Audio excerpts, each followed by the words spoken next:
Shalom saudaraku, hari ini kita ngopi dari Yohanes 14 ayat 15 sampai 20. Sebelumnya mari kita berdoa. Bapa di surga, kami bersyukur kepadamu atas kesempatan ini untuk duduk sejenak di hadapan-Mu dan mendengarkan firman-Mu.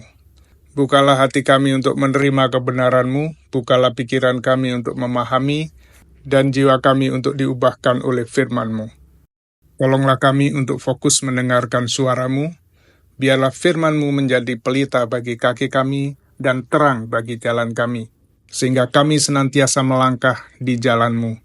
Di dalam nama Yesus kami berdoa. Amin.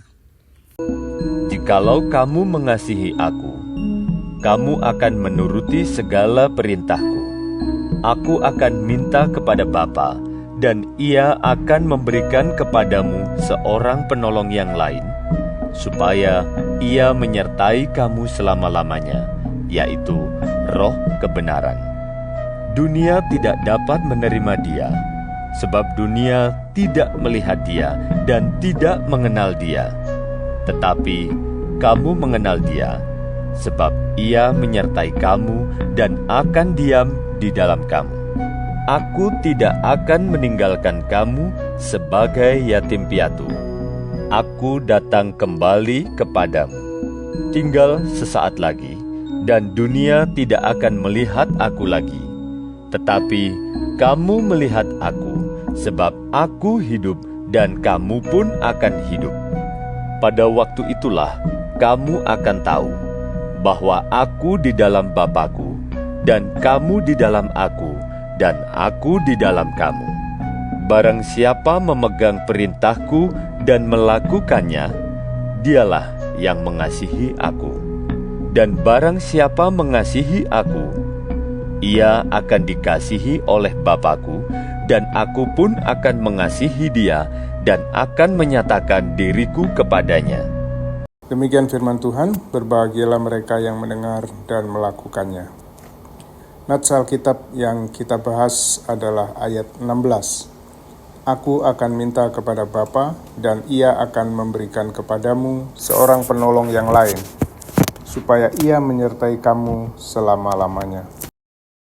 Tiap-tiap hari dapat merupakan suatu pengalaman yang menyenangkan dan penuh kegairahan bagi setiap orang Kristen yang telah mengalami kenyataan hidup yang dipenuhi Roh Kudus, dan yang mau hidup terus-menerus di bawah pimpinan anugerah-Nya.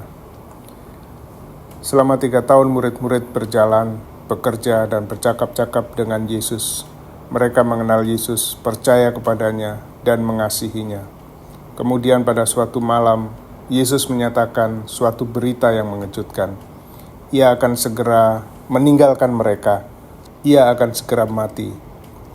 Seandainya kita termasuk murid-murid Yesus pada waktu itu, bagaimanakah perasaan kita? Apakah kita merasa kecewa, takut, kehilangan penolong?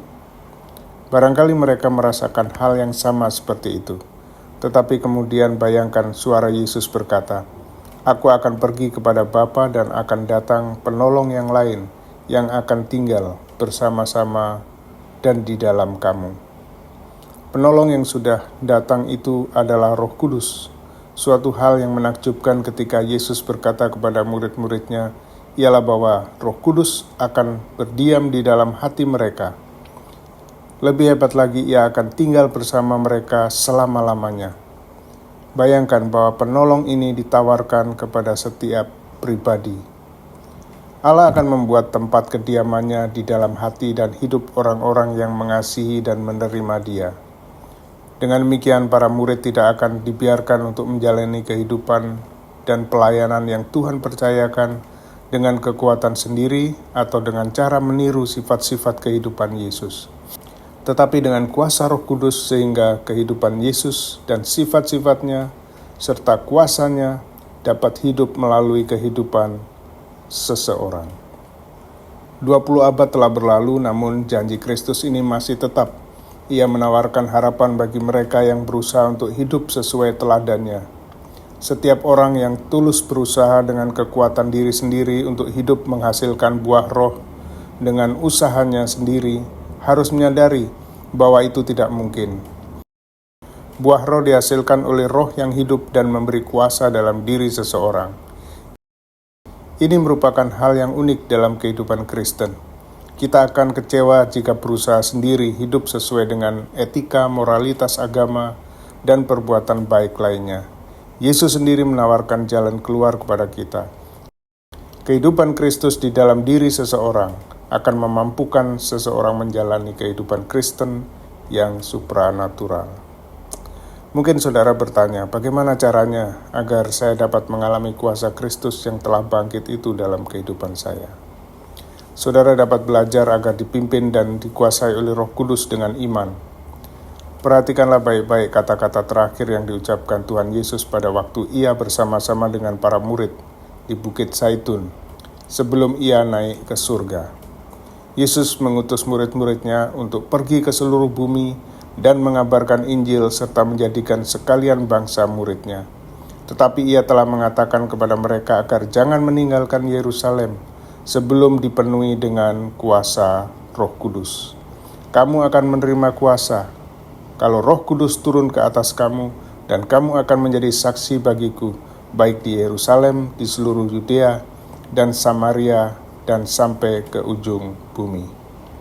Melalui kata-kata ini Yesus menekankan, walaupun kamu telah bersama-sama dengan aku lebih dari 3 tahun, tidak cukup jika kamu hanya mendengar aku mengajar, aku membuat mujizat, menyembuhkan orang sakit, membangkitkan orang mati. Kamu perlu diberi kuasa Roh Kudus agar lebih berhasil dan berbuah lebat sebagai saksi-saksiku di seluruh dunia. Salah satu hal yang paling menyedihkan ialah bahwa banyak orang Kristen belum mengenal siapakah Roh Kudus. Atau jika mereka mengetahuinya, mereka tidak tahu bagaimana mendapatkan kuasanya. Dengan sendirinya mereka hidup tanpa mengalami kehidupan yang berkelimpahan dan berbuah, sebagaimana telah dijanjikan Kristus kepada semua orang yang percaya kepadanya. Sebelum saudara mengalami hidup dalam kuasa Roh Kudus, saudara harus mengenal siapakah Roh Kudus. Kita akan bahas dalam renungan besok. Beberapa renungan tentang Roh Kudus ini diinspirasi oleh tulisan Dr. Bill Bright, pendiri kampus Crusade for Christ, yang telah menjadi berkat bagi saya pribadi dan juga banyak orang. Mari kita berdoa. Bapa, terima kasih untuk Roh Kudus, Roh penolong yang Bapa utus untuk menolong kami hidup dan diubahkan menjadi seperti Kristus. Kami ingin mengenal Roh Kudus dan apa karyanya dalam kehidupan kami. Tolong kami untuk pada hari ini dan ke depan, untuk mengenal dan hidup dalam kuasa Roh Kudus. Dalam nama Yesus kami berdoa. Amin. Now share the word of God like never before. It's all on your fingertips. Completely free. Download today.